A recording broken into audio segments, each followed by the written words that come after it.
سر لوگ کہتے ہیں نا وائرس بڑا خطرناک ہے، بیکٹیریا سب سے خطرناک وائرس جو ہے نا یہ انسان ہے، اس سے خطرناک کوئی بیکٹیریا نہیں ہے. ہزاروں وائرسز اور بیکٹیریاز جو ہے نا وہ روزانہ انسان کے ہاتھوں مر جاتے ہیں، لاکھوں، جو ہمارا امیونٹی سسٹم ہے. ادروائز تو یہاں آئے دن جناب وبائیں پھیلی ہوں انسان ماری جائے. ہمارے اندر اللہ نے ایسا سسٹم رکھ دیا ہے کہ جب وائرسز یا بیکٹیریا جاتے ہیں وہ تو کبھی کبھار انسان بیمار ہوتا ہے نا، ورنہ یہ تو جا رہے تو روزانہ تھوک کے حساب سے وہ سسٹم اس کی مخالفت کرتا ہے، ان کو مار دیتا ہے. یہ میدا دیکھ لیں کیا چیز ہے، گوشت کی چیز بنائی ہے، آپ اس میں جناب بوٹی ڈال دیں وہ بھی ہضم ہو کے نکل جاتی ہے، آپ سبزی ڈال دیں وہ بھی ہضم ہو کے نکل، ایسا تیزاب کا سسٹم رکھا ہے اور سب کچھ ہضم ہو جاتا ہے سب کچھ. یعنی اللہ تبارک و تعالیٰ نے اس کو ایسا مینج کیا ہے. اب یہ صرف دل کو دیکھ لیں آپ، 1,00,000 دفعہ روزانہ سب دھڑک رہا ہے،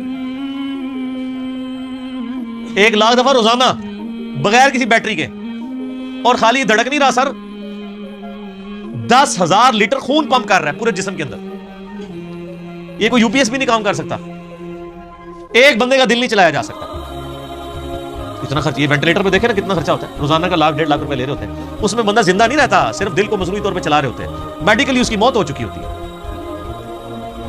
اور جسم میں نسوں کی جو لینتھ ہے نا سر وہ اتنی زیادہ ہے کہ ایک انسان کی اگر نسیں جوڑی جائیں نا تو زمین کے 2.5 چکر لگ سکتے ہیں جی. 1,00,000 کلومیٹر بنتا ہے، یعنی صرف میری نسیں ایسے جوڑی جائیں نا تو 40,000 سرکمفرنس ہے زمین کا. یعنی زمین پہ آپ یہاں سے چلیں اور گول پورا چکر کاٹ کے یہاں ہے تو 40,000 کلومیٹر ہے. 2 چکر 2.5 چکر کاٹے جائیں گے ایک بندے کی نسوں کو جوڑنے، اور یہ ساری نسوں کے اندر خون جاتا ہے. اور سر یہ تو بھی صرف نسیں ہیں، یہ نسوں میں جو خون جاتا ہے نا یہ آگے پھر ہمارے جسم کے سیلز تک پہنچتا ہے. اور سر سیلز کی تعداد جو ہے نا وہ لاکھوں میں نہیں ہے، وہ کروڑوں میں بھی نہیں ہے سر، وہ اربوں میں بھی نہیں ہے. 100 ٹریلین سیلز ہر بندے میں موجود ہے. 1 ٹریلین جو ہے نا وہ 1000 ارب کے برابر ہوتا ہے. اور ارب تو میں نے آپ کو بتا دیا کیا ہے، کڈی خطرناک شے ہے ارب. 1000 ارب ہو تو 1 ٹریلین بنتا ہے، تو 100 ٹریلین سیلز ہر بندے کے اندر موجود ہے، ایک ایک بندے کے اندر. ان کے اندر آکسیجن جاتی ہے، اس کی ڈویژن ہوتی ہے، اور اگر یہ خلیوں کی ریپروڈکشن ڈسٹرب ہو جائے تو کینسر بن جائے. سر ایک انسان کے 100 ٹریلین سیلز ان کے اوپر کنٹرول کر سکتا ہے کہ یہ صحیح کام کریں. پوری دنیا کے انسان مل کے بھی خلیے کا حساب رکھ سکتے ہیں ایک بندے نے، تو کس نے حساب رکھا؟ اللہ نے. 100 ٹریلین سیلز.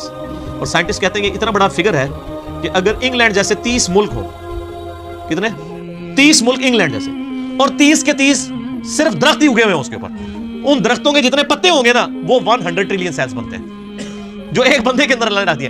اور سر یہ سیلز آپ یہ نہ سمجھیے گا کہ کوئی اینٹ یا بجری ہے، ایک ایک سیل جو ہے نا اس کے اندر پورا ایک پاور سسٹم ہے. ایک اگر سیل بنانا پڑ جائے، نیو یارک سٹی جتنی جگہ چاہیے اس کے اندر جتنے سسٹم ہے جی.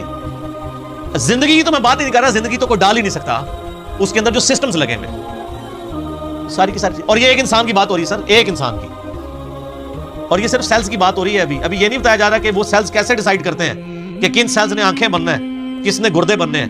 یہ سیلز تو ایک جیسے ہی ہیں.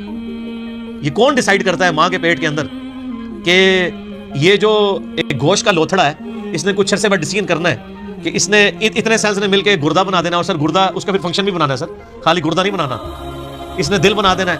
اور سائنٹسٹ کہتے ہیں کہ آنکھیں تو سمجھ سے باہر ہیں کہ اس کے اندر تو شیشہ ہے، گوشت میں کوئی ایسی چیز نہیں تو شیشہ بنا دے، شیشہ بھی بن جاتا ہے. اور خالی بنتا نہیں ہے، اس کے اندر بنائی ہے.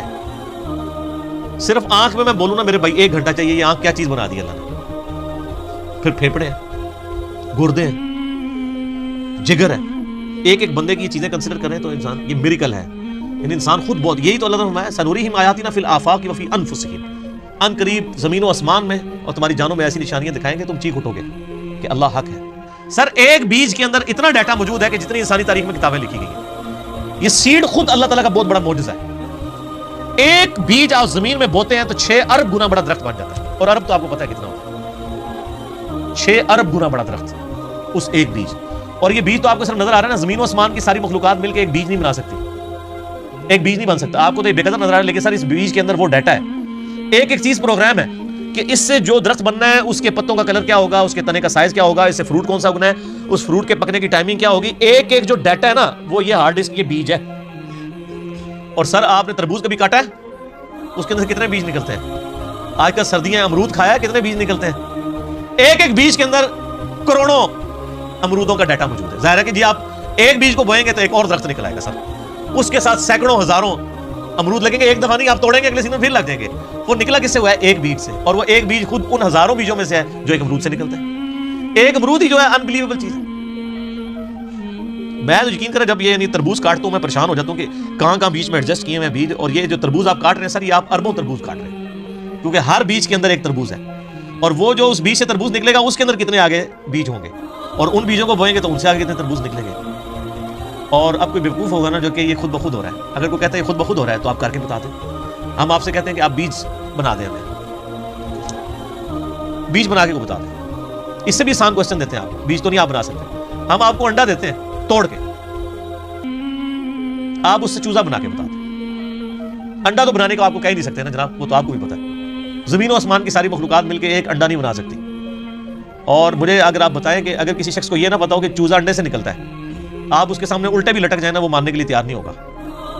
یار اس میں سے کیسے چوزا نکل سکتا ہے, اس کو تو پورا سسٹم ہے, اس کے تو ایک پوری ایروفائل سٹرکچر ہے اس کے پروں کی, اس کے اندر پورا ایک یعنی کھانے پینے کا نظام ہے, وہ پوری ایک زندگی ہے, اس لیسدار مادے سے بنتی ہے. اندر جا کے کون بنا دیتا ہے, کوئی ماننے کے لیے تیار نہیں ہوگا. اسی لیے میں ایک جملہ بولتا ہوں کہ اس کائنات میں جو کچھ ہو رہا ہے نا وہ معجزہ ہے, جو کچھ ہو رہا ہے, لیکن چند معجزات کے ہم عادی ہو چکے ہیں, اس لیے ہمیں معجزے لگتے نہیں ہیں. سر مردے کے زندہ ہونے سے بڑا معجزہ ہے انڈے میں سے چوزے کا نکلنا. وہ مردہ زندہ ہو جائے لوگ کہیں گے یہ بہت بڑا معجزہ ہو گیا, اس لیے کہ ہم عادی نہیں ہے. سر اس سے بڑا معجزہ انڈے میں سے چوزا نکلنا ہے, اس کے اندر تو کوئی ایسی چیز موجود نہیں ہے, کون نکال رہا ہے. اور سر یہ ایک انڈا نہیں ہے, خربوں انڈے ہیں, مرغیوں کے انڈے, چیلوں کے انڈے, کبوتروں کے انڈے, طوطوں کے انڈے, یہ تو نہ ختم ہونے والی چیز. ایون یہ مکھیاں آپ کی جتنی نکل رہی ہیں شراط الارض, یہ سب انڈوں میں سے نکلتی ہیں. یہ ڈریگن فلائی جس کا میں اکثر ذکر کرتا ہوں, جس کے اوپر انہوں نے شنوک ہیلی کاپٹر بنایا ہے, وہ جس کے 4 پر ہوتے ہیں, جسے ہم پنجابی میں ہیلی کاپٹر کہتے ہیں. سر یہ ایک بال پوائنٹ کے نقطے جتنا انڈا ہے جس سے وہ نکل رہی ہے, اور اس کے ایک ڈھیلے کے اندر نا 25,000 آنکھیں ہوتی ہیں ایک ڈھیلے میں, اور وہ اس کی آنکھ کتنی سی تھی ہوگی آپ دیکھ لیں, اور وہ پورے کوارڈینیٹس اپنے لوکیٹ کرتی ہے.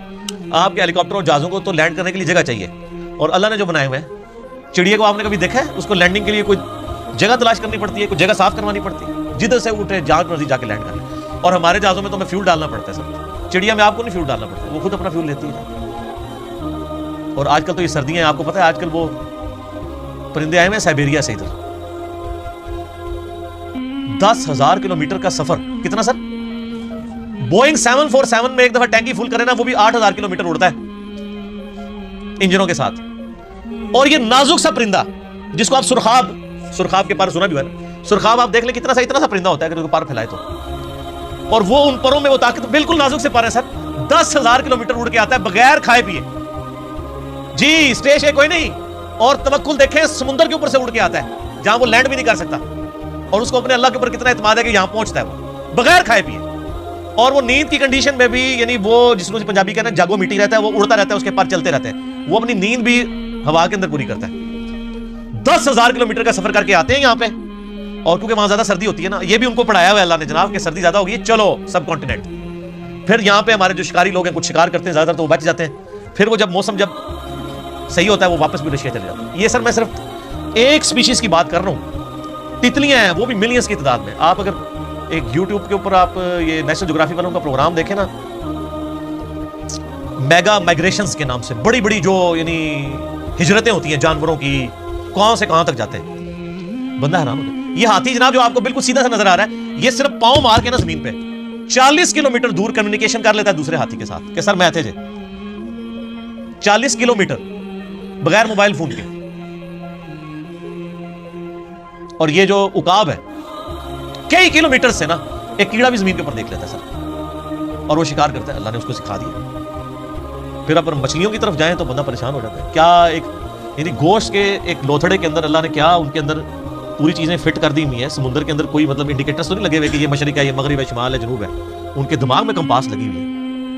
یہ سائمن مچھلیاں کہاں سے چلتی ہیں, کہاں تک واپس پہنچتی ہیں, کدھر سمندر میں ٹریول کرتی ہیں, اپوزٹلی پھر پہنچ بھی جاتی ہیں. اللہ تعالیٰ فرماتے ہیں رزقا للعباد, یہ جو کھجوروں کا ذکر کیا یہ کھانے کے لیے رزق ہے, میرے بندوں کی روزی. اللہ اکبر. وَأَحْيَيْنَا بِهِ بَلْدَةً مَيْتًا, اور اس پانی کے ذریعے ہم مردہ زمین کو زندہ کر دیتے ہیں. كَذَلِكَ الْخُرُوجُ, تمہیں بھی اسی طریقے سے ہم نکال لیں گے. وہ جو سوال ہوا تھا نا جب ہم مر کے مٹی ہو جائیں گے اور ریزہ ہو جائیں گے, ذَلِكَ رَجْعٌ بَعِيدٌ, یہ تو دور کی بات ہے, ہم زندہ ہوں گے. اللہ نے یہ سارے دلائل ذکر کر کے کہا كَذَلِكَ الْخُرُوجُ, اور جو اللہ اتنے بڑے بڑے کام کر رہا ہے نا, اور مردہ زمین سے وہ پانی کے ذریعے نباتات کو اگا رہا ہے, تمہیں بھی زمین سے اگا لے گا اسی طریقے سے. یہ ٹینشن نہ لو یہ اللہ کیسے کرے گا, اللہ کے لیے کوئی مسئلہ ہے. اللہ تعالیٰ اس سے زیادہ مشکل کام آلریڈی کر رہا ہے, اور جو تم دیکھ رہے ہو دیکھ رہے ہیں نا سر, ہم نہیں دیکھتے ہیں جناب بارشوں کی وجہ سے زمین کے اندر سے نباتات اگتی ہے, دیکھ رہے ہیں, اور نہ بھی دیکھ رہے ہو, یہ ہماری زندگی اس بات کا ثبوت ہے. آج اناج اگنا بند ہو جائے, سارے مرے پڑے ہوں گے. تو یہ عملی تواتر ہے, سب کو پتا ہے کہ یہ ہو رہا ہے. اور اللہ ہمارا رزق للعباد, یہ ہمارے بندوں کے لیے رزق ہے جو ہم اگا رہے ہیں. اب اس کے اندر بھی قیامت مضمر ہے سر. وہ بیمار لوگ جب ڈاکٹر کے پاس جاتے ہیں نا, تو وہ ڈاکٹر کہتے ہیں, اور ڈاکٹر صاحب اینے چاول کھاتے سن, بس طبیعت خراب ہوگی. اب چاول تو منع تھے. تو جو سیانے ڈاکٹر ہوتے ہیں وہ کہتے ہیں جناب گولی بھی تو اینی جی ہوتی ہے نا, اتنی سی گولی بندے کو ٹھیک کر دیتی ہے, اور زہر کی اتنی سی گولی بندے کو مار دیتی ہے. تو اتنے چاول تو بہت زیادہ ہوتے ہیں. یعنی رزق ہے چاول, لیکن اگر وہ بھی ہمارے جسم رسپانس نہ کرے اس کو, تو ہمارے لیے بیماری بن جاتا ہے. تو یہ زمین میں جتنی چیزیں ہم کھاتے پیتے ہیں, اگر یہ کمپیٹیبل نہ ہو, اس کے لیے کمپیٹیبلٹی کا لفظ انگلش میں استعمال ہوتا ہے ہمارے جسم کے ساتھ. تو سر یہ تو ایک قطرہ ٹپکاتے ہی, یہ آم جو آپ چوس رہے ہیں, آم کی ایک ڈراپ زبان میں رکھتے ہی بندہ مر سکتا ہے اگر یہ ہمارے جسم کے ساتھ کمپیٹیبل نہ ہو. ایک قطرہ مارنے کے لیے کافی ہے. تو رزق للعباد میں قیامت مضمر ہے کہ ہم نے یہ صرف چیزیں اگائی نہیں ہے, بندوں کے ساتھ کمپیٹیبل کر دیے کہ یہ کھائیں گے, ان کے جسم ہضم کریں گے. دیکھیں انسان گوشت بھی کھاتا ہے جناب, سبزیاں بھی کھاتا ہے, کس طریقے سے ہضم ہوتی ہیں. اگر یہ ہضم نہ ہو, زبان پہ رکھتے ہی بندہ مر بھی سکتا ہے. آپ ذرا شیر کے سامنے تازہ ترکاری لا کے رکھ دیں جناب, اگا کے, وہ جناب اس کو سونگے گا بھی نہیں. کیوں؟ اس کو پتہ ہے میرا رزق نہیں ہے. اور بکری کے سامنے آپ لا کے بہترین جناب چھوٹے گوشت کا, یا چھوٹا گوشت تو چلو اسی کا ہوگا, وہ کہے گی یار میں نہیں کھاتی, غیبت ہی نہ ہو جائے, مردہ پائی کا گوشت. وہ سامنے جناب مچھلی لے آ کے رکھ دو, تسی موٹا گوشت لے آ کے رکھ دو, کھائے گی بکری؟ تو دیکھ لیں کمپیٹیبل. اور پھر جو اللہ نے دودھ بنا دیا ہے, سورۃ النحل میں اللہ تعالیٰ فرماتا ہے نا کہ گوشت اور گوبر کے اندر سے, خون اور گوبر کے اندر سے ہم تمہیں دودھ پلاتے ہیں. سر دودھ کی تو آپ کو امپورٹنس کا نہیں پتا. اس وقت جتنی انسانیت زندہ ہے دودھ کے اوپر ہے. دودھ ختم ہو جائے نا تو بچے بڑے نہیں ہو سکتے. ابھی آپ روٹی کھا رہے ہیں نا, بچپن تو سب نے دودھ پیا ہوا ہے. انسانیت جو بڑی ہوئی ہے وہ کس کے اوپر ہوئی ہے؟ دودھ کے اوپر. اگر دودھ نہ ہو, یا دودھ بھینسیں دینا یا گائے بند کر دے, تو سر انسانیت نے کہاں سے بڑھا ہو؟ یہ آپ خشک بھی پیکٹوں کا دودھ بھی جو ہے وہ اسی سے بنایا جاتا ہے. افعینا بالخلق الاول, کیا ہم پہلی دفعہ بنا کر تھک گئے ہیں؟ ہائے ہائے, پہلی دفعہ کو کام کرنا جو ہے نا مشکل ہوتا ہے, دوبارہ تو بڑا آسان ہوتا ہے. یہ بھی قرآن پاک میں آیت آتی ہے کہ جس نے پہلی دفعہ پیدا کیا وہ دوبارہ پیدا کر سکتا ہے. تو اللہ تعالیٰ ہمارے کیا ہم پہلی دفعہ بنا کے تھک گئے؟ بل ہم فی لبس من خلق جدید, بلکہ اصل میں یہ دوبارہ پیدا ہونے کے بارے میں شک میں پڑ گئے. شک میں کیوں پڑے سر؟ اپنی مرضی کی زندگی گزارنا چاہتے ہیں, ورنہ کائنات کے اندر تو کتنے میں نے فزیکل فینومینا آف نیچرز کا ذکر کیا, وہ کافی انسان کو خدا تک پہنچنا. اور میں ایک اکثر جملہ بولا کرتا ہوں, God is the only explanation of all the physical phenomena in this universe. اس کائنات میں ہونے والے ہر فزیکل فینومینا کی ایکسپلینیشن گاڈ ہے. سائنس ہمیں زیادہ زیادہ کہاں تک لے جائے گی؟ سائنس صرف ڈسکوری کرتی ہے سر.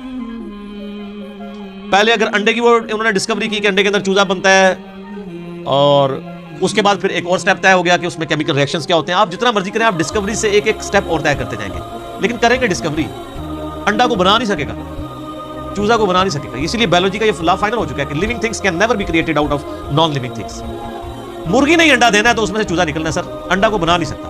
اب وہ انڈا آپ چاہے چوزے کے نیچے رکھ دیں, چاہے آپ اس کو کسی مشین کے اندر رکھ دیں, یعنی وہ چوزا نکلنا ہے اس انڈے کو مرغی کے نیچے رکھنے سے مشین میں, لیکن وہ مرغی نہیں انڈا دینا, بنا نہیں سکتی. لیونگ تھنگس جو ہے وہ نان لیونگ تھنگس سے نہیں بن سکتی, لیونگ تھنگس سے. تو یہ سائنس زیادہ ڈسکوریز کرتی ہے. الٹیمیٹلی جب پوچھا جاتا ہے کہ ہاؤ, کیسے ہو رہا ہے, وہ کہتے ہیں it is physical phenomena of nature. ہم سے صرف آپ یہ پوچھیں کہ وٹ اور وائی, کیا ہوا؟ زلزلہ ہوا ہے, کیوں آیا؟ ٹیکٹونک پلیٹس کی ڈسٹربنس ہے. کیسے ہو گیا؟ کس نے ڈیزائن کر دیا؟ وہ کہتے ہیں it is physical phenomena of nature. اسی کے پیچھے تو خدا ہے جو ڈیسائیڈ کرتا ہے کہ کس وقت کیا کام ہوگا. تو جتنے بھی کائنات کے اندر عوامل ہیں ان کے پیچھے ایک ڈیوائن سورس ہے. آپ اسے سپر نیچرل ایجنسی کہہ لیں, سپریم بینگ کہہ دیں, سپر نیچرل اتھارٹی کہہ دیں, آپ بھگوان کہہ دیں, آپ خدا کہہ لیں, آپ گاڈ کہہ لیں, آپ اللہ کہہ لیں, وہ ایک ہی ہے.